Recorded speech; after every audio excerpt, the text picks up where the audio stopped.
Hello दोस्तों, जय श्री राम, राधे राधे। फिर से स्वागत करता हूं आप लोगों का अपने इस प्यारे से यूट्यूब चैनल जिसका नाम है AKSTD 7680। इसमें हम लोग अभी तक क्लास 6, 7, 8, 7, 6, 7 की मैथ की किताब के बारे में कुछ फर्स्ट चैप्टर के बारे में जानकारी ली। इसके बाद आज हम लोग एक ऐसे टॉपिक लेकर आए हैं जिसे बहुत महत्वपूर्ण टॉपिक है। ये 1 से लेकर 12 ग्रेजुएट सभी क्लासों में प्रयोग होता है। ठीक है, तो मैथ में तो इसको आज हम लोग पढ़ेंगे कि संख्या रेखा क्या है। ठीक है, हम लोग केवल छोटी क्लास मतलब 6, 7, 8 के हिसाब से अभी देखेंगे। उसके बाद हम लोग 9th और 10th के बाद के हिसाब से भी देख लेंगे। पहले आज हम लोग केवल 6, 6 और 7, 8 के हिसाब से देखेंगे। तो इतने दिनों से वीडियो ना डाल पाने के लिए क्षमा चाहता हूँ, क्योंकि मैं बाहर गया हूँ। तो चलिए शुरू करते हैं। संख्या रेखा क्या है, तो आप लोगों को मैं पहले बता देता हूँ कि संख्या रेखा किसे कहते हैं। तो देखिए, परिभाषा लिखी हुई है, इसके साथ साथ पढ़िए।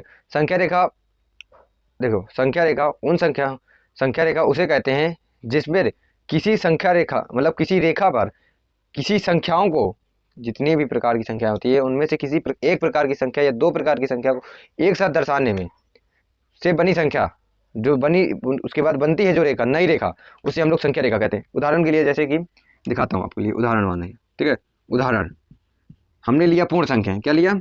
पूर्ण संख्याएं। ठीक है, हमने लिया पूर्ण संख्या, ये पूर्ण संख्या ली। अब पूर्ण संख्याओं को हम लोग संख्या रेखा पर दर्शाएंगे। तो संख्या रेखा तो किस प्रकार की, मतलब एक रेखा लेंगे पहले, उसके बाद उसको रेखा पे दर्शाएंगे। ठीक है, तो मतलब हमने एक रेखा ली, रेखा इस प्रकार की होती है। ठीक है, आप लोगों ने रेखा के बारे में जाना होगा, कक्षा 4, 5 है। तो ये रेखा हो गई। ठीक है, अब रेखा मतलब पूर्ण संख्या निश्चित होती है, तो हम एक रेखा खंड लेंगे। ठीक है, हमने नहीं, रेखा ही सही है। ठीक है, अब पूर्ण संख्या कहाँ शुरू होती है? 0 से, तो यहाँ हम 0, 1, 2, 3, ये 4, इसके बाद इन्फिनाइट होता है। ठीक है, ये क्या हो गई? ये हो गई संख्या रेखा। ये जो नई रेखा बनी, ये जो नई रेखा बनी, ये से हम लोग क्या कहेंगे? संख्या रेखा। तो इस प्रकार की जो रेखाएं होती हैं जिसमें अंक यानी कि संख्याएं लिखी होती हैं, उसे हम लोग संख्या रेखा कहते हैं। ठीक है, तो मतलब जब किसी रेखा पर कोई संख्या दर्शा दी जाती है यानी कि निरूपित कर दी जाती है, उसे हम लोग संख्या रेखा कहते हैं। तो इसका प्रयोग कहाँ कहाँ होता है? देखो, इसका प्रयोग काफ़ी जगहों में होता है। इसका प्रयोग हम लोग सवाल हल कर सकते हैं। ठीक है, हम लोग किस प्रकार के सवाल हल कर सकते हैं? काफ़ी प्रकार के, मतलब क्लास बाई क्लास सवाल हल होते हैं। तो इसको अभी हम लोग केवल समझेंगे। इसके बाद कहाँ इसका प्रयोग होता है, किस प्रकार इससे सवाल हल होते हैं, तो हम लोग क्लास बाई क्लास और चैप्टर वाइज चैप्टर समझते जाएंगे। ठीक है, तो आज हम लोग केवल इसको जानेंगे कि इसमें किस किस प्रकार की संख्या रेखा को किस किस प्रकार की संख्या को दर्शाया जा सकता है रेखा में। तो आप लोगों को पूर्ण संख्या तो दिखा दिया, पर हम लोग दोबारा से शुरू करते हैं। तो चलिए शुरू करते हैं। हाँ, तो अब हम लोग देखेंगे कि किस प्रकार की, कौन सी संख्या को किस प्रकार रेखा में दर्शाया जाता है। तो पहली संख्या क्या है हमारी? प्राकृतिक संख्या। दूसरी है पूर्ण संख्या। तीसरी है पूर्णांक संख्या। चौथी है परिमेय संख्या। आज हम लोग केवल इन्हीं 4 प्रकार की संख्याओं को समझेंगे। आप लोगों को मालूम प्राकृतिक संख्या क्या होती है, पूर्ण संख्या क्या होती है, और पूर्णांक संख्याएं क्या होती हैं। परिमेय संख्या नहीं मालूम है, वो भी बता दूंगा। ठीक है, मालूम होंगी, देख लीजिए। तो प्राकृतिक संख्या को देखिए, संख्याएं कहाँ से शुरू होती हैं, उनकी परिभाषा के रूप में उन्हें दर्शाया जाता है। तो प्राकृतिक संख्याएं 1 से शुरू होती हैं, तो उन्हें हम लोग 1 से शुरू करेंगे। तो 1, 2, 3, 4, 5, 6, 7 अनंत। क्योंकि प्राकृतिक संख्या जो 1 से शुरू होकर अनंत तक जाती हैं वही होंगी। उन्हीं सभी को हम लोग अगर संख्या रेखा पर दर्शा दें, और अगर हम इस टुकड़े को कहें, मतलब हमने यहाँ से लिया, यहाँ तक लिया, ये भी हमारा संख्या रेखा ही होगा। हमने इतने को दर्शा दिया, हमने इसको गायब कर दिया, हमने कहा है 4 से 7 तक, तो क्या है? संख्या रेखा। क्यों? क्योंकि इन दोनों के बीच में निश्चित है कि 5 और 6 जरूर आएगा। तो ये क्या है भाई? पूर्ण संख्या है, प्राकृतिक संख्या रेखा है। इसे हम, ठीक है, ये हमारी संख्या रेखा ही होगी इतनी। ठीक है, हम पूरी लेंगे, अनंत 1 से अनंत तक लेंगे तो भी हमारी संख्या रेखा। 1 से 7 तक लेंगे तो हमारी संख्या रेखा है। 2 से 7 तक लेंगे तो भी हमारी संख्या। 2 से अनंत लेंगे तो भी हमारी संख्या रेखा। ठीक है, हम सवालों के अनुसार करेंगे। ठीक है, तो अब आप लोग देखिए, अब क्या है हमारे? पूर्ण संख्या। ठीक है, अब प्राकृतिक संख्या कहाँ से? 1 से शुरू होती है, तो 1 से अनंत तक। अब पूर्ण संख्या 0 से अनंत तक जाती हैं। पूर्ण संख्या कहाँ से कहाँ तक जाती है? 0 से अनंत तक जाती हैं। तो हम लोगों ने उन्हें कहाँ से लिया? 0 से लिया। 0, 1, 2, 3, 4, 5, 6, 7 अनंत। ठीक है, ये किस प्रकार की संख्या होती है? ये दोनों, ये धनात्मक संख्याएं होती हैं। ठीक है, ये किस प्रकार की संख्या है? ये दोनों संख्याएं धनात्मक संख्याएं हैं। इसके बाद जिस प्रकार इसको दर्शाया जाता है, सेम इसको दर्शाया जाता है। अब जब बारी पूर्णांक संख्या की आती है, किसकी? पूर्णांक संख्या की, तो इसको किस प्रकार से निरूपित किया जाता है? देखिए, पूर्णांक संख्या किसे कहते हैं? धनानंत से ऋणानंत के बीच की सारी संख्या क्या कहलाती है? पूर्णांक संख्या कहलाती है। तो देखिए, और ऋण और धन कैसे बनता है कि प्राकृतिक संख्याओं में अगर प्लस का चिन्ह लगाया जाए तो धन संख्याएं बन जाती हैं, अगर उन्हीं की संख्याओं में माइनस का चिन्ह लगा दिया जाए तो ऋण संख्याएं बन जाती हैं, ऋणात्मक संख्या। तो उन्हीं को है, एक तरफ पहले लिख दो, यहाँ से उठाकर माइनस के अनंत से लेकर 0 1 तक, ठीक है, माइनस अनंत से 1 तक लिख दो। उसके बाद उसमें लिख दो 0, फिर लिख दो उसके 0 के बाद 1 से लेकर अनंत तक। और जब दोनों को पहले अलग अलग लिखो, अगर दोनों को मिला दिया जाए, अगर दोनों को पहले अलग अलग लिखो उसके बाद दोनों को मिला दिया जाए, ठीक है, वो बन जाएंगी पूर्णांक संख्या, ठीक है, क्योंकि 1 से पहले 0 आता है। 0 क्या है? पॉजिटिव।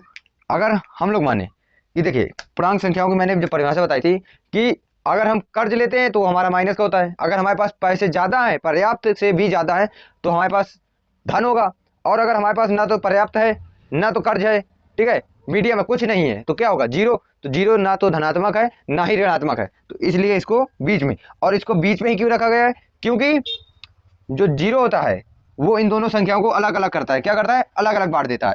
इस प्रकार भी मान सकते हैं, या कि फिर ये जो 0 होता है वो माइनस की संख्याओं से बड़ा होता है, क्योंकि देखिए, एक आदमी जिसके पास 100 रुपए का कर्ज है और एक आदमी जिसके पास कर्ज नहीं है, ना पर्याप्त से अधिक है, मतलब जितना उसका कर्ज, मतलब कर्ज भी नहीं है और ना कर्ज है, ठीक है, तो वो, और एक व्यक्ति के पास 100 रुपए हैं कर्ज, तो वो बड़ा होगा कि जिसके पास कर्ज नहीं है वो बड़ा होगा, जिसके पास नहीं है, ना पर्याप्त है ना कर्ज है, तो वो बड़ा होगा ना। तो मतलब इसलिए इसको पहले बीच में लिखा, और एक से ये तो छोटा होता ही है, ठीक है, तो इसलिए हमने इसे बीच में रखा है, ये समझिए। अब ये हो गया। अब उसके बाद क्या आएंगे? परिमेय संख्या है। परिमेय संख्या को अभी मैंने नहीं बताया, अभी मैंने केवल भिन्न बताई है, भिन्न क्या है, ठीक है, उन्हीं से परिमेय संख्या बनती। तो परिमेय संख्या ऋण अनंत से धन अनंत के बीच में p बटे q के रूप में जितनी भी संख्याएं लिखी होती हैं उन्हें परिमेय संख्या कहते हैं। इन्हें भी हम परिमेय संख्या कह सकते हैं, इन्हें भी कह सकते हैं, इन्हें भी कह सकते हैं। क्यों कह सकते हैं इसको मैं अगले वीडियो में बताऊंगा, ठीक है। इसको परिमेय संख्या को अगर मैं यहाँ बताने बैठूंगा तो पूरा वीडियो इसी के चला जाएगा, तो इसलिए मैंने अगले वीडियो में बताऊंगा इसे परिमेय संख्या क्यों क्या होती है, ठीक है। परिमेय संख्या क्योंकि अच्छा साथ में प्रयोग है इसलिए नहीं बताई, अभी मैं अगली वीडियो में बताऊँ। तो इसको हम लोग किस प्रकार, देखिए, धन माइनस के अनंत से धन अनंत, देखिए पहले हम लोग 3 2 1 लिखा, फिर इस तरफ 0 1 2 3, हमने पहले पूर्ण संख्याओं को दर्शाया। किसको दर्शाया? पूर्ण संख्याओं को दर्शाया। उसके बाद हमने इनके बीच की जो संख्या है उनको हमने संख्या रेखा भी परिमेय दर्शाया, जैसे कि ये एक परिमेय संख्या है, ये भी एक परिमेय संख्या है, ये भी एक परिमेय संख्या है, ये भी एक परिमेय संख्या है, ठीक है। मतलब अगर हम इनको इस प्रकार दर्शा दें, जैसे कि यहाँ पर मैं क्या लिख दूँ, इसको भी हम अभी इसको हमने एक मान लिया, इसको भी हमने एक मान लिया, इसको भी एक मान लिया, एक एक एक, ये क्या हो गई सारी, ये भी सारी परिमेय संख्या हो गई, ठीक है। इसलिए ये क्या है, एक परिमेय संख्या रेखा है। इसका प्रयोग हम लोगों को कक्षा 6 में नहीं है, 7 में है। तो जब मैं कक्षा 7 में परिमेय संख्या का जो चैप्टर है उसको पढ़ाऊंगा तो मैं इसके बारे में डिटेल में बताऊंगा, ठीक है। अभी हम लोगों को ये महत्वपूर्ण है, ठीक है, वो जानेंगे। तो आज हम लोग इन्हीं 4 परिमेय संख्याओं के बारे में जानेंगे। तो देखा कि आप लोगों ने देखा कि प्राकृतिक संख्या को संख्या रेखा पर कैसे दर्शाते हैं, पूर्ण संख्या को रेखा पर कैसे दर्शाते हैं, पूर्णांक संख्या को रेखा पर कैसे दर्शाते हैं, परिमेय संख्या को कैसे रेखा पर दर्शाते हैं। ये जो है इसका प्रयोग हम लोग, ये हमने केवल 6 और 7 8 के हिसाब से भी नहीं पढ़ाया, ये केवल 6 और 7 के हैं। ये इतना छोटा टॉपिक है जो केवल 6 और 7 में है, ठीक है। इसको क्या है, अगर प्राकृतिक संख्याओं को अगर कोई दर्शाना है तो 1 से लेकर अनंत तक दर्शा दो, प्राकृतिक संख्या हो जाएंगी। पूर्ण संख्या का है तो ये दर्शा दो, मतलब रेखाओं को दर्शाने, अगर किसी रेखा में अगर संख्याओं को लिखना है वो संख्या रेखा हो जाएगी, भले उसमें 2 संख्याएं हों। क्यों? क्योंकि 2 संख्याओं के बीच में भी अनंत संख्याएं आती हैं। अब मैंने यहाँ पर 5 और 6 लिख दिया, ठीक है, ये चिन्ह लगा दिया, तो मतलब है कि इस ओर भी काफ़ी संख्याएं हैं, इस ओर भी काफ़ी संख्याएं हैं, तो ये कौन सी संख्या रेखा हो जाएगी? ये वाली हो जाएगी, ये भी हो जाएगी, ठीक है। क्यों? क्योंकि जब ये इस ओर जाएगी तो ये पता नहीं कहाँ तक जाए, ठीक है, ये यहाँ तक भी जा सकती है अनंत तक, ये यहाँ तक बस आ सकती है, तो हमें नहीं मालूम ना, तो हम लोग किस प्रकार की, इसको भी कह सकते हैं, इसको भी कह सकते हैं, मतलब ये सभी प्रकार की संख्या रेखा हो जाएंगी, ठीक। तो आप लोगों को ये समझ में आया कि प्राकृतिक संख्या को रेखा पर कैसे दर्शाते हैं, पूर्ण संख्या को रेखा पर कैसे दर्शाते हैं, पूर्णांक संख्या को कैसे रेखा पर दर्शाते हैं, और परिमेय संख्या को। ये ना समझ में आया हो तो इसको मैं अगले वीडियो में जब परिमेय संख्या के बारे में बताऊंगा तो उसमें देखेंगे। तो आज के लिए ये इतना ही काफ़ी है, ठीक है। तो इसी तरह के चैप्टर बाई चैप्टर पढ़ने के लिए हमारा चैनल जरूर सब्सक्राइब कर लीजिएगा, ठीक है। तो अब हम लोग आगे, इसके बाद जो अगला वीडियो आएगा वो कक्षा 7 के फर्स्ट चैप्टर के बारे में होगा, जिसमें हम लोग परिमेय संख्या, इसके पहले मैंने भिन्न बता दिया था उसमें। अब हम अगले वीडियो जो आएगा उसमें हम लोग परिमेय संख्या क्या होती है उसको जानेंगे। तो आप लोग उसको संख्या रेखा देख लिया, ठीक है। ये आज के लिए इतना ही काफ़ी है। तो विदा चाहता हूँ। जय श्री राम।